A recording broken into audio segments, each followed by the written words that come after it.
Chittagong custom হাউজের সবশেষ তথ্য অনুযায়ী চলতি অর্থ বছরের প্রথম 4 মাসে বাংলাদেশে চিনি আমদানি হয়েছে 4,38,000 মেট্রিক টন।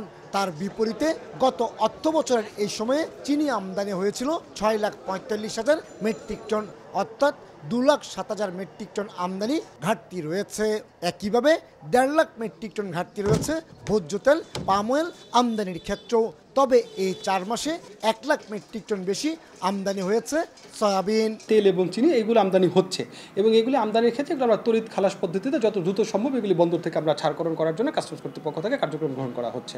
ইতিমধ্যে রমজানকে সামনে রেখে এলসি খোলা ভোগ্যপণ্যের আমদানিও শুরু হয়ে গেছে, তবে তা প্রয়োজনের তুলনায় অনেকটা কম বলে দাবি ব্যবসায়ীদের। তাছাড়া বিশ্ববাজারে ভোজ্য তেলের দাম বেড়েছে অন্তত 30%।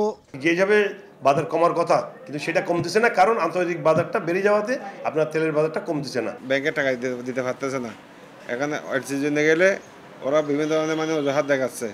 তো সেই হিসাবে এলসিটা গত বছর তুলনায় একটু কম হচ্ছে।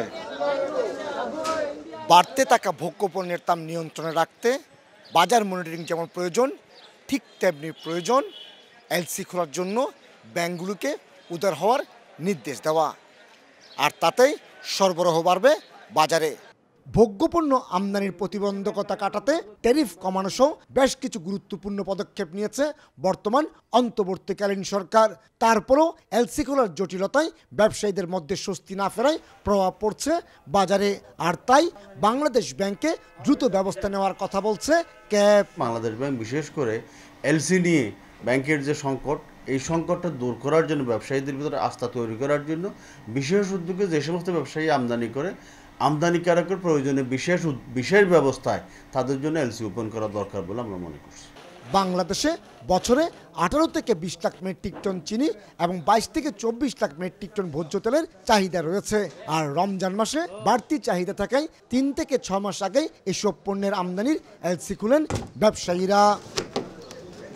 কমল দে, সময় সংবাদ, চট্টগ্রাম।